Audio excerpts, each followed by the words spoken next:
which is the Georgia Public Library Service, a statewide service, has made available something very unique to libraries is an e-card. So the e-card is like a library card where you can just fill out the application online, get yourself an e-card, which is going to give you a number that will give you access to all the online resources. And those include things like eRead Kids, which is a database of digital books, picture books, graphic novels, other kinds of kids fiction and nonfiction. It includes a whole array of great books for kids with the illustrations. You can turn the page by page. If any of you have looked at an ebook before, it's the full page layout, and the child can read at their own pace. There's other little bells and whistles in there where you can adjust the font size, adjust the background color, so that if you have any kids who have challenges with, like, say, dyslexia or something like that, where you need to change the font to be able to see those words and letters visually, it does accommodate some of those special needs as well. So eRead Kids goes up to books about up to 3rd grade. But we also have another selection of books through something called Libby. Libby is another ebook and audiobook service, which includes some of the literature for older kids, young adults, and adults. But what's nice about Libby is that you get audiobooks so that you can have a physical book in front of you and listen along. Sometimes who doesn't like to be read to? I tell kids in story time all the time, they love to be read to because they can't read books yet, but you know what? Adults like to be read to as well. So you adults out there who like audiobooks while you're driving, while you're doing your chores, laundry, whatever, just plug in those earbuds and get carried away in a book. So kids enjoy that as well. And especially you grown-ups who don't have the time to be reading. Now, there is never a cutoff to how old a kid can be to stop reading. There's never a cutoff. You can always find time to read interesting articles, something you found online, just so many things to be able to share with your kids. But if you don't have the time to stop and read with them, because we are all busy, so give them an audio book. Let them listen to it on their phone or device, or a laptop or something that you want to sit them up. I know screen time is an issue with a lot of people because so many kids do so much of their schoolwork on computers, but we also have audiobooks where they can just chill. They don't have to look at a screen. They just let a book be read to them. Now, those are probably more for middle elementary up to middle school and high school and adult. So your older readers can find a lot of great resources and books that are on audio or ebook through Libby. Now, I don't know, Miss Andrews, if I can share my screen. Can I do that? Absolutely. Okay, so I'm just going to quickly go through, and this is a really quick highlight because I don't want to take up too much of your time, but I'm going to share my screen. Okay, so that I can show you first our website.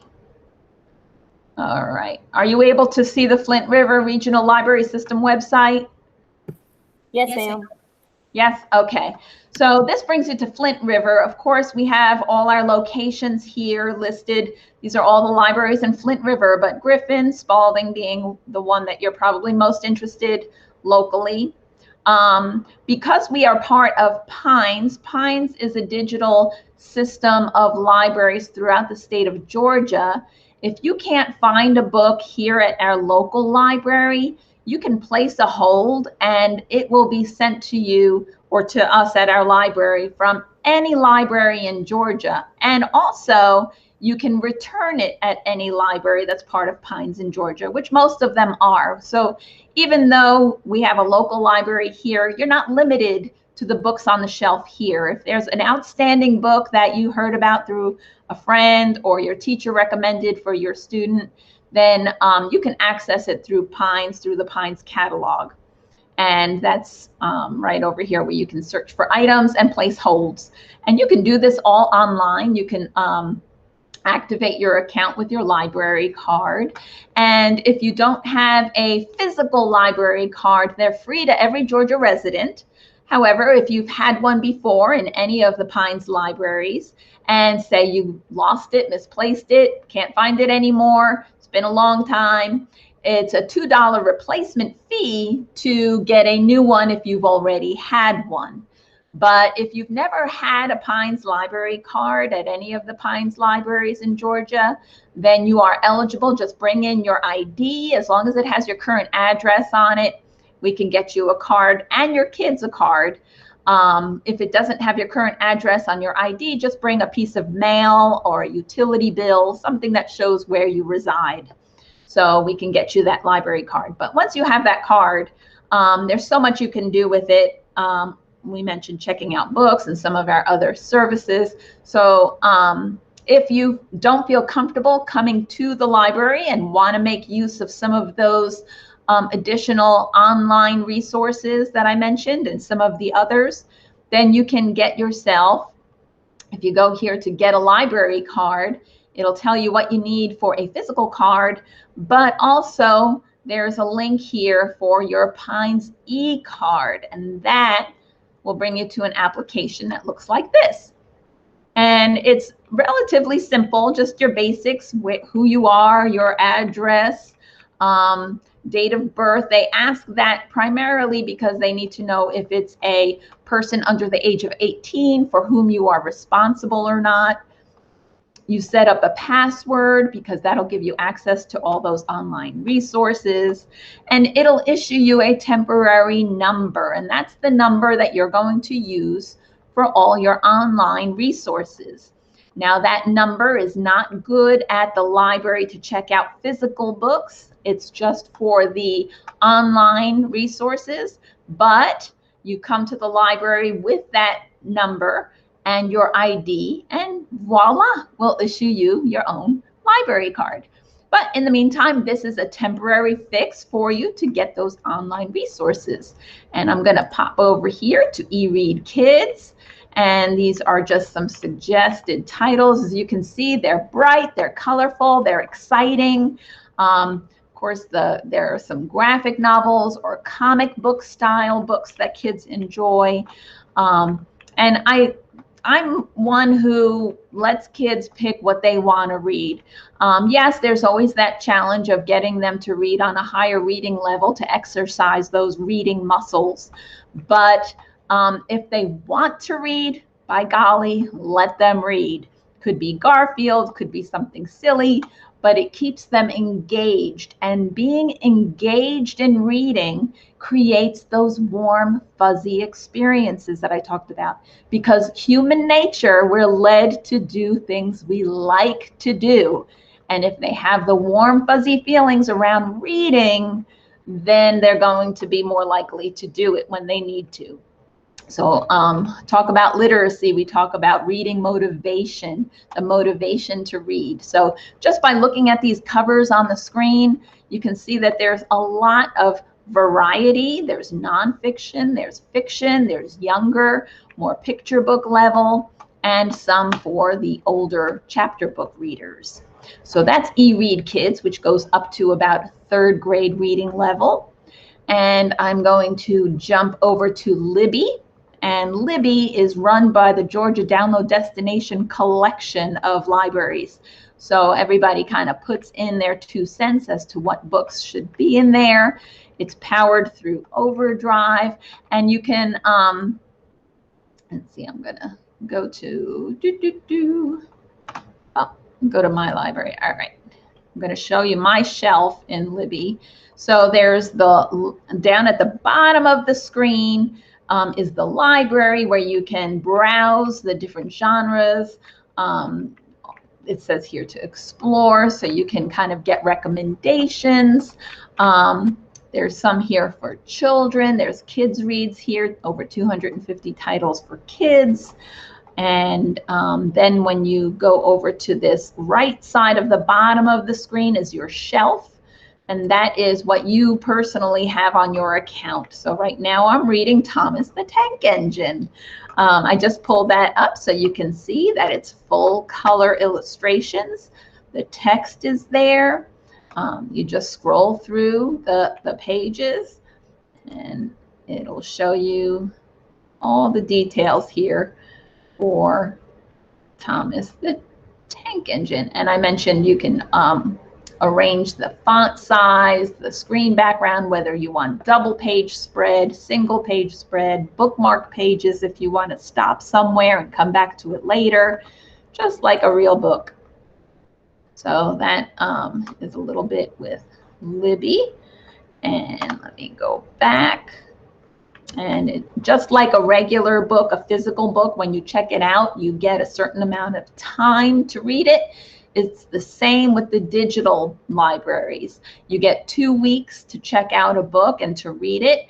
There is a way to renew. So if you don't finish a book in 2 weeks, then you can always manage your loan and renew it.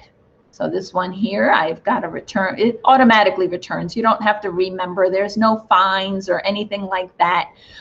Here at the library, physical books, you do have to physically return or else there's an overdue fee of 20 cents per day per item.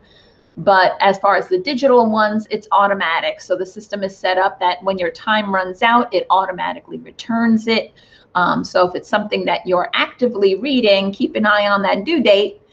You can manage it by getting notifications to let you know when you have something on hold, because there are limits here because other people check out the same books just like a physical book. So you want to make sure that you have a chance to read it, return it, or place a hold if you want it, and manage. So here are other books that I had on audio. The little earbuds here show you that that was an audio book. And this one I renewed, so I have another 13 days on that one. This one I have 7 days, so it just kind of shows you. Open that one up to show you what Bear Alert looks like. If it comes open, there we go. So that one looks a little bit smaller. And you can, of course, enlarge the pages if they're too small. And anyway, so there's a little introduction to our online resources. All right. So of course, there's plenty of other things we have available. We do story times. Now we're not gathering in-house for any programs that we usually have here at the library. Some of them are book related, some are more educational based, art based, or just culturally based. Sometimes we do coding. We have a chess club that meets on a normal basis, but during COVID, of course, a lot of that is suspended until we can start to gather back in-house. But in the meantime, we're having grab and go crafts. So there's a little highlight of, we're doing squirrel hats this week. So it's a little kit that you pick up at the library with all the supplies inside, take it home, and make the crafts to take home. So sometimes they're tied into books. We're doing story time at the park this month. So Airport Road Park on the 18th. Of course, your kiddos will be in school, but if you know any pre-K kids or kids that are a little younger, you can bring them out or share with them that we're still trying to connect with the community. We don't want to forget about you, and we hope that you don't forget about us, your local library, which is free and full of so many resources that we're trying to get out to you all and your neighbors. So spread the word. We're here for you. Thank you so much for your time.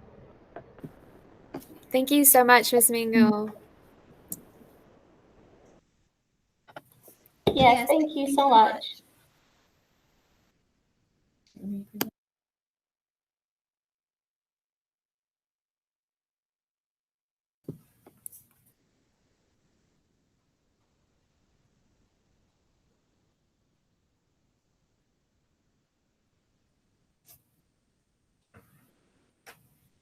All right, you can go to the next. So tonight we're going to be talking about literacy. And when we talk about literacy, a lot of times we can think of it as just reading and writing, but it's a lot more than that. It is actually the ability to identify, understand, interpret, create, communicate, and compute using printed and written materials that are associated with lots of different contexts.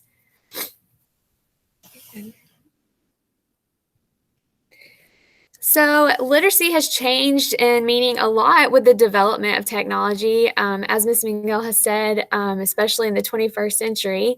And it's important that we understand that so that we can better promote literacy in the school and at home.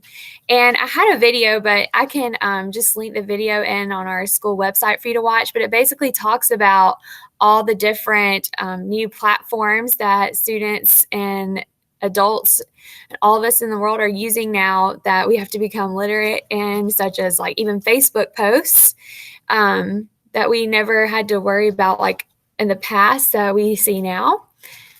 So I'll include that video on our school website for you to go back and watch. As we started.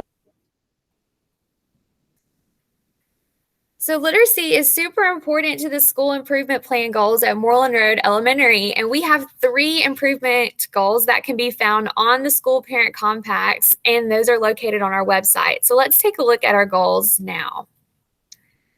So for our 3 goals, the first one is super tied to literacy. It's that there will be a 5% point increase in the percentage of student grades kindergarten through 5th reading at or above grade level based on the August to May FMP, which is Fontes and Pinnell benchmark assessment. And that is a reading assessment where they will read to a teacher and the teacher will score them for fluency, for errors, and like anytime they self-corrected themselves as they read. And we will also ask them comprehension questions to make sure that not only are they able to read the material, but they're able to comprehend what they have read as well. So that's really important for us to have a good foundation for them literacy skills, because that goes directly to reading comprehension. And then the next one says during the 2021 school year, Moreland Road Elementary will increase the number of students scoring at or above the norm RIT math, it's a lot, assessment by 5% from fall to spring.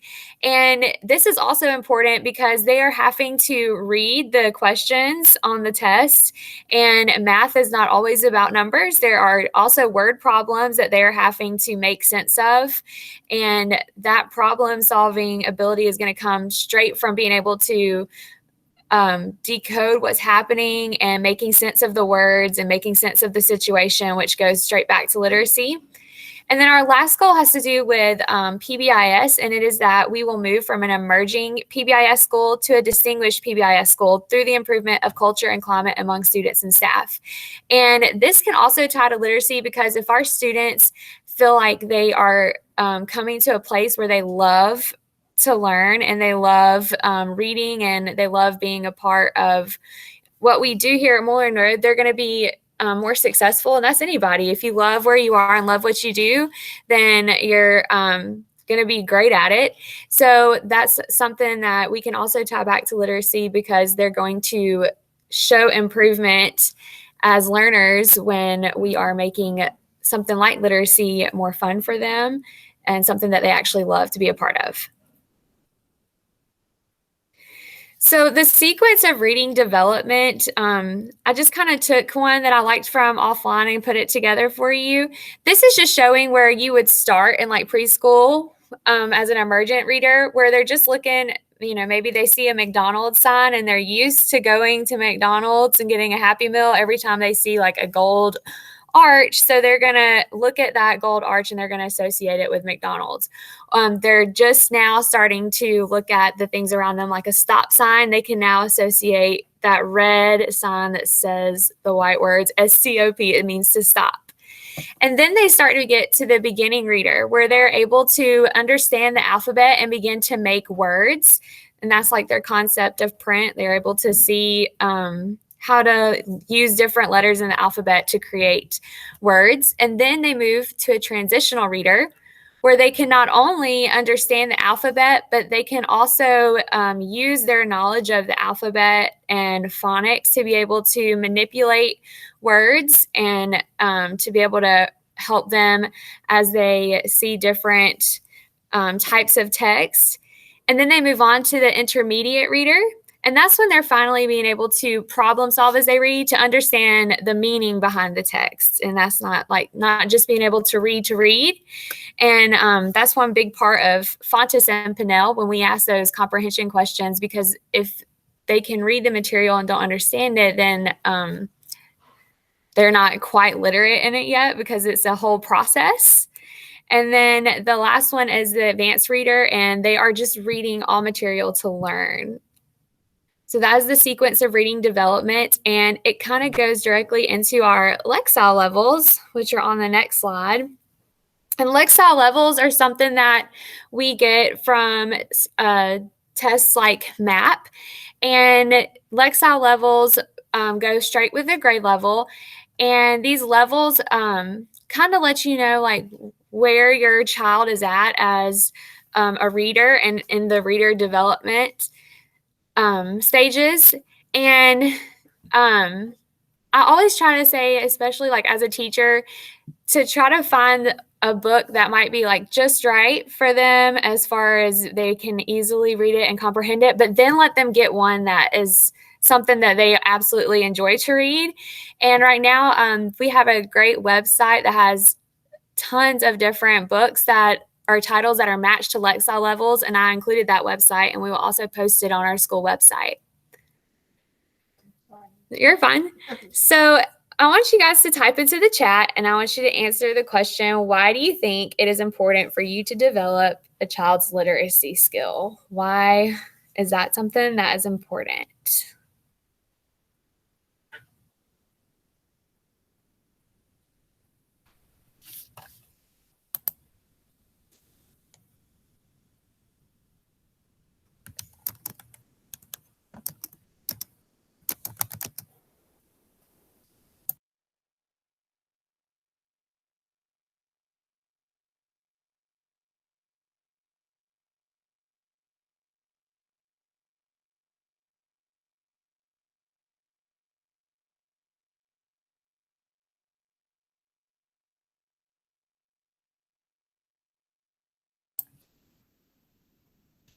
Yes, absolutely. It is connected to so much more than just reading books, and it helps us to be able to expand our knowledge for sure into different parts of our lives and in different areas of, content areas in school.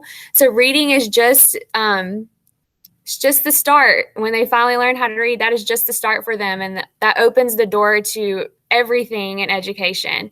So that is definitely why it's important. Yes, reading opens the imagination and it builds the foundation for learning. Absolutely.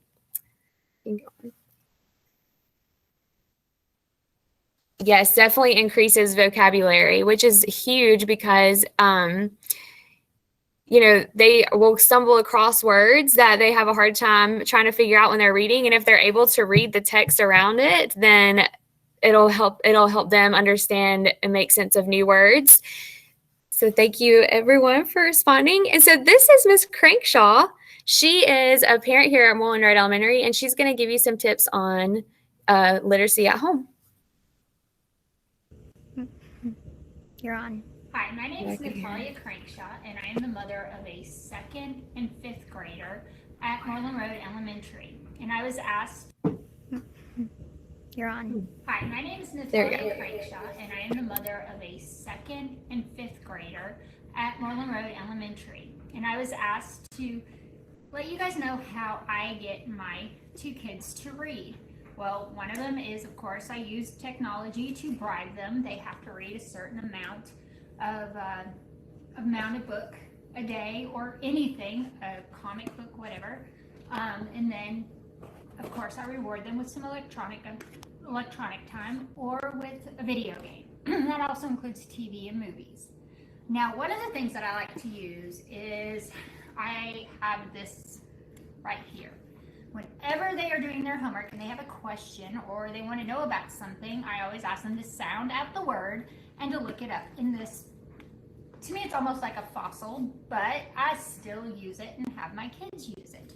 They don't particularly like it, but once they get into it, they like, hey, this is kind of cool because you can learn different things in here. And then I kind of catch them once in a while, just going off and looking at different things and learning new words. So that is one of the things we use. And then another thing my parents have done is this is called the Week Junior. And my kids read this and they absolutely love it. It has all kinds of different things that just go to the kids. It's easy for them to read. It has different facts around the world, and it even goes into what our, current events are. But these are just a few of the things that I use. I hope that is helpful, and thank you for your time.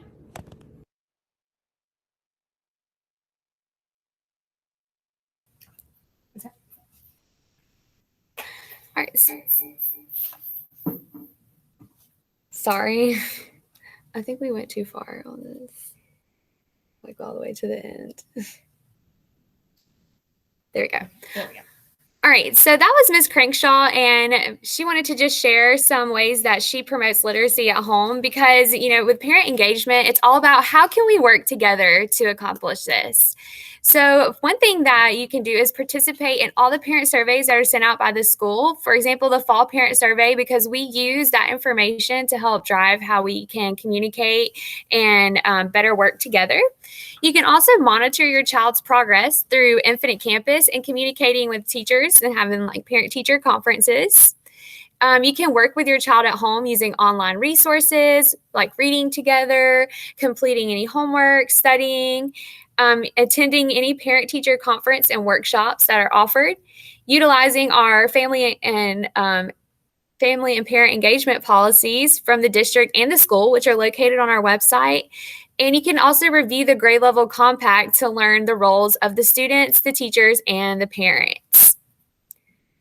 So on the school parent compacts, one big question that we always get is how can we use this at home? So I listed 3 steps that you can use to take to help you use these at home. And the first step is you can find your child's grade level compact first because they are targeted to each specific grade level, and those are found on our website. And you can also locate the activities. It says activities to build partnerships. And then on the back, it lists responsibilities. And under these responsibilities, it'll give you some activities that you can plan to do to promote learning at home, such as read with your student or read with your child every night for 20 minutes.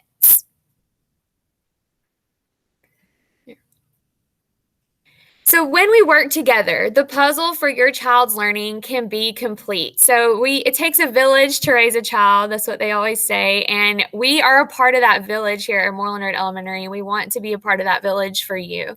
So right here we have our standards, the national standards for family school partnerships.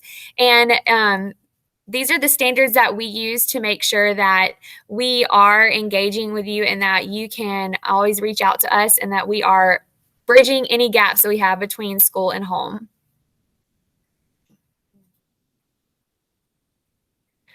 So our fall parent survey results have finally been out, and I know that's probably super tiny, but we can also have them linked on our school website.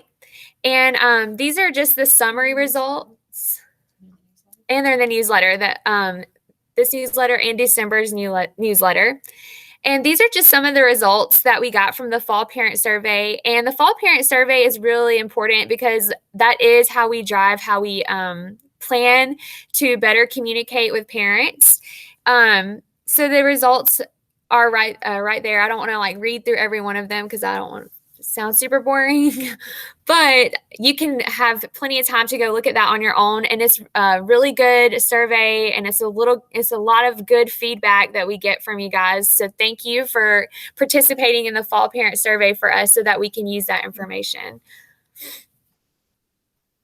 And our parent resource centers are, we have 2. We have a district location. It is on East Taylor Street, where all of the downtown offices are.